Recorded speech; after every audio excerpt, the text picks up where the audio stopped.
Bismillahirrahmanirrahim. Faslun, ini satu pasang. Fi sholatil khawfi, menjelaskan tentang sholat khawf atau sholat dalam keadaan gawat.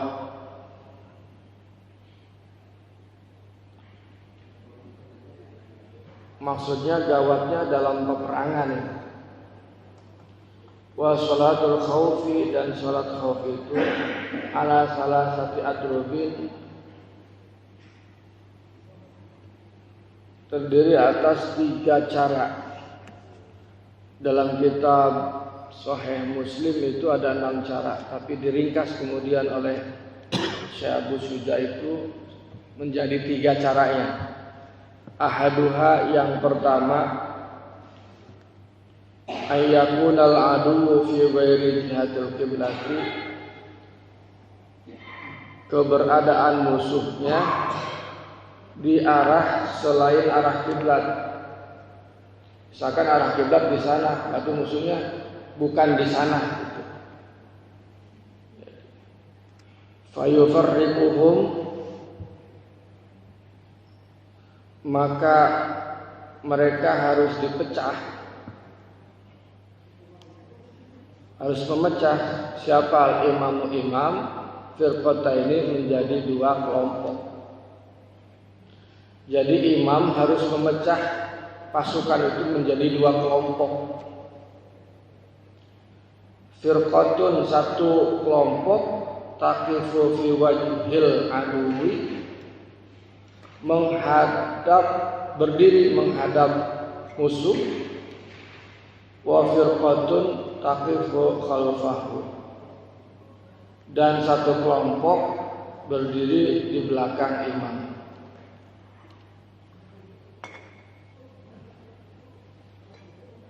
Jadi pasukannya dibagi 2 kelompok. Kelompok yang pertama ikut di belakang imam sholat, madhab kiblat. Kelompok yang kedua madhab musuh. Fayusalli, maka sholat bil firqatil lati khalfahu rak'atan, maka sholat kelompok yang di belakang imam itu 1 rakaat. Summa tutimmu li nafsiha, kemudian menyempurnakan sholatnya atau rakaat berikutnya dengan sendiri. Wa tamdi ila wajhil aduwi, dan setelah selesai sholat kemudian menghadap musuh.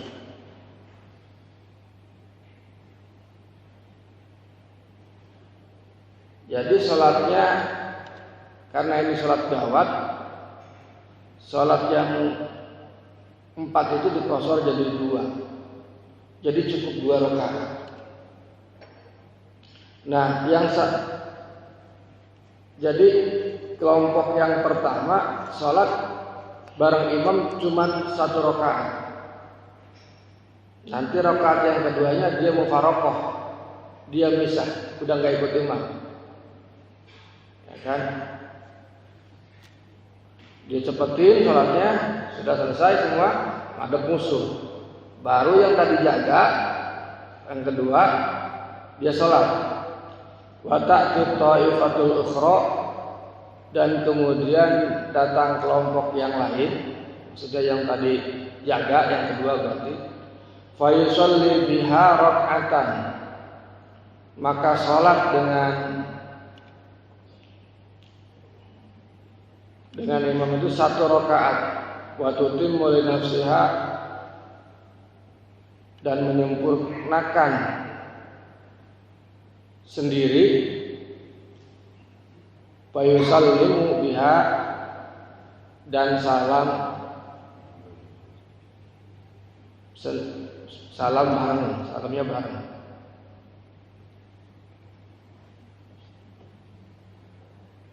Jadi si imam itu nunggu. Praktek begini. Ini cara yang pertama.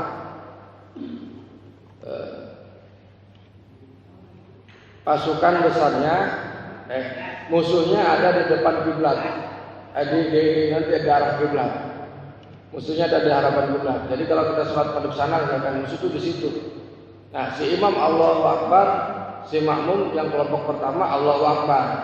Setelah selesai satu rakaat, si makmum yang tadi yang sholat itu berniat berpisah, mufarokoh. Jadi dia sholatnya selesaikan sendiri. Nah, sementara si imam itu pelan sholatnya. Nah, sudah selesai. Nah, langsung Assalamualaikum. Gantian yang rakaat yang kelompok kedua gantian. Kelompok kedua masuk, yang ini kemudian itu. Tapi imam belum selesai sholatnya, masih baru satu rakaat. Imam itu. Nah, terus si yang kelompok kedua ini sholat Allahu Akbar nabi. Sudah tasahud, si imam tasahud, ya, si imam terus tasahud doang, nunggu si makmum selesai.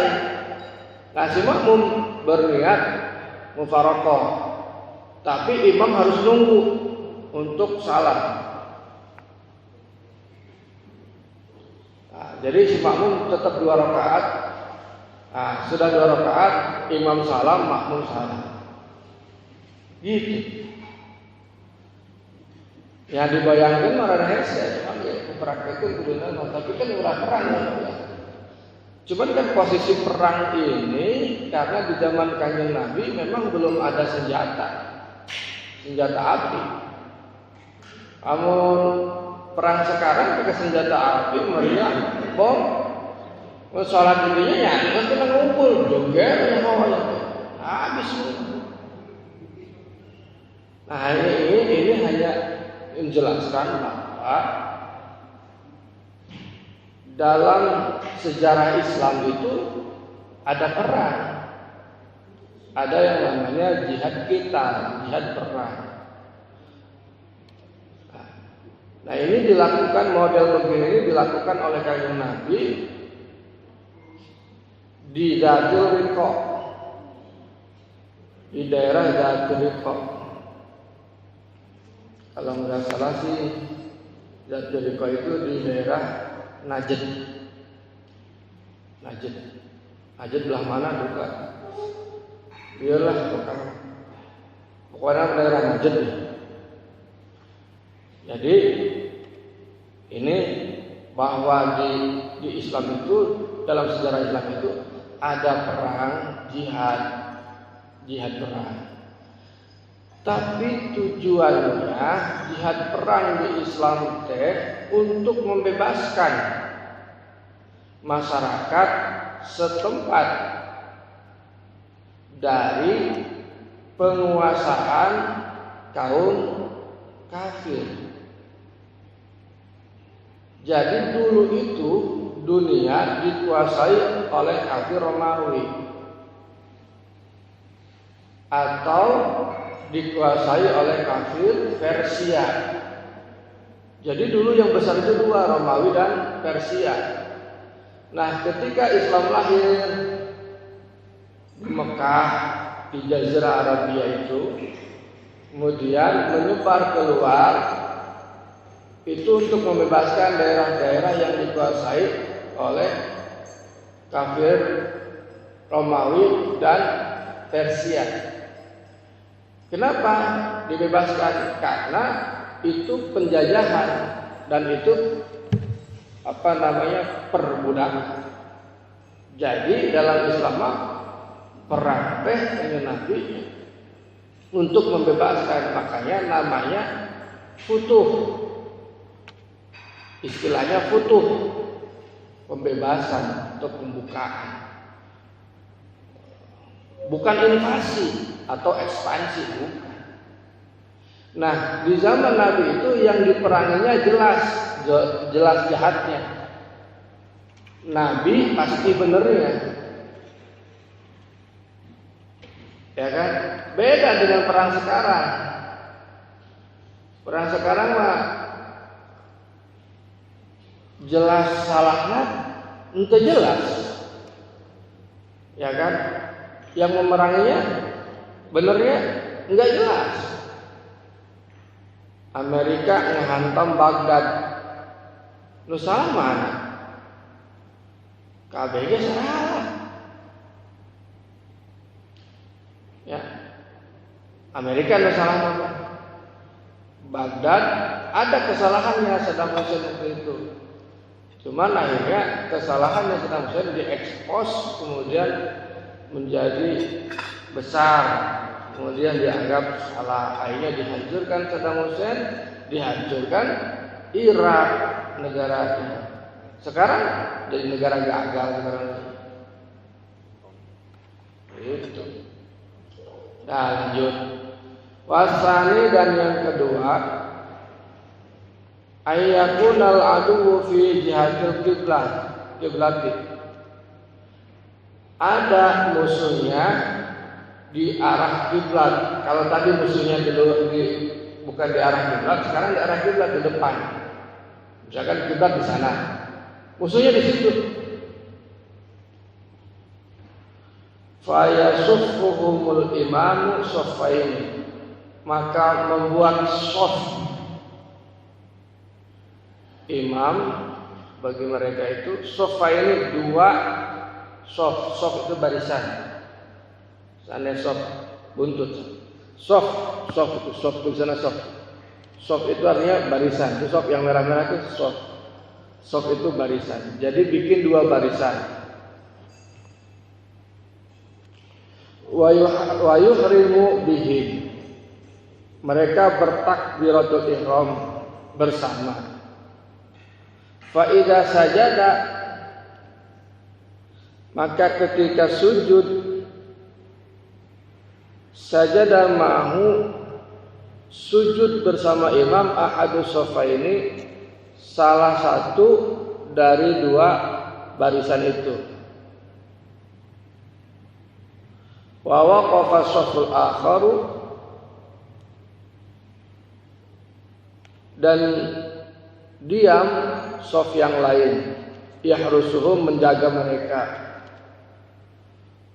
Fa idza rafa'a, dan ketika cengkat dari sujud, sajadu, maka bersujudlah mereka yang tadi jaga, walahikuhu, dan menyusulnya. Jadi sholatnya pas nari tadi saman kayak gini. Jadi sujud dulu dua kali tuh. Yang pertama, kelompok pertama sujud dulu dua kali. Nah, kemudian sudah sujud dua kali diikuti sama, disusul sama yang baris kedua. Nah, sujud dua kali lagi. Ya, kalau lagi berdiri mah bareng-bareng. Karena menghadap kiblat kelihatan. Sekali lagi, kalau ini perang langsung jarak dekat. Pakai pedang, pakai tombak, bukan perang jarak jauh. Kalau perang jarak jauh, berhadapan gitu ya matilah. Ini perang jarak dekat. Karena di daerah Jazirah Arabia mah perangnya bukan perang gerilya kayak kita Jenderal Sudirman, kayak kita bangsa Indonesia ngelawan penjajah, bukan. Itu perangnya berhadapan. Kenapa? Karena memang medannya datar, medannya nggak banyak pohon, kelihatan musuh kelihatan.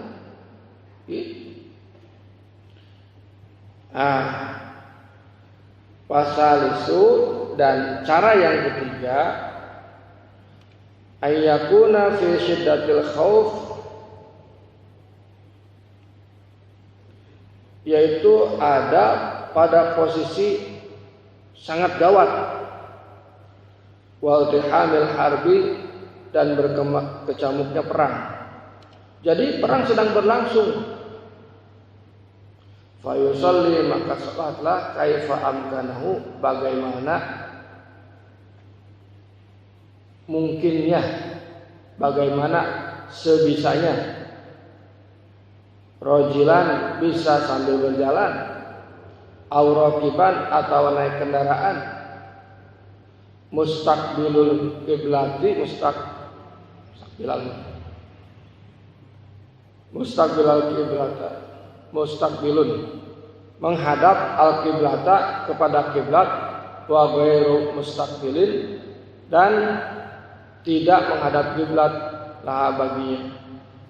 Jadi karena sedang berketamu perang, salatnya bari leumpang ge Allahu akbar palingan ya. Mun berperang teh make Allahu akbar aya nu salat itu. Ongkoh di samping sebagai motivasi Allahu akbar untuk memotivasi perang. Lain zaman ayeuna Allahu akbar jadi Allahu akbar bahasa pengagungan menjadi bahasa komando. Allahu akbar. Oh, itu menjadi bahasa komando. Bahasa pengagungan mempersolatkan, bahasa pengagungan, mengagungkan Allah. Allahu akbar. Sekarang Allahu akbar berarti jadi bahasa komando. Jadi apa ya? Menurunkan derajat kayak gitu tuh menurunkan derajat takbir. Ya kecuali kalau lagi perang. Sekali lagi perang di zaman Nabi itu Nabi pasti benernya, musuhnya Nabi pasti salahnya. Ini harus diulang-ulang. Di perang di zaman Nabi, Nabi pasti benernya, musuhnya Nabi pasti salahnya. Nah kalau sekarang kita yang nggak pasti benernya, yang diperangi kita belum tentu salahnya, sehingga terjadi pembentukan persepsi dengan narasi-narasi provokasi, seolah-olah yang kita lawan itu benar salah, benar zalim, dengan petunjuk narasi-narasi yang provokasi. Padahal itu benar. Yang kita belum tentu benernya, yang diperangi juga belum tentu salahnya. Apalagi kitanya orang Islam, yang diperangi orang Islam juga. Contoh, sampai hari ini perang di Libya masih terjadi. Sampai hari ini perang di Yaman masih terjadi. Sampai hari ini perang di Suriah masih terjadi. Yang merangin orang Islam, yang diperangi orang Islam.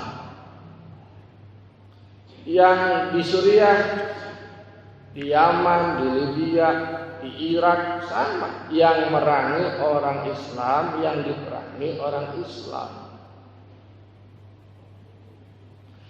Tetapi kemudian dipersepsikan orang yang diperangi itu salah, zalim.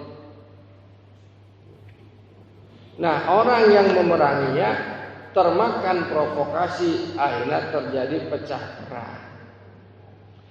Di Indonesia alhamdulillah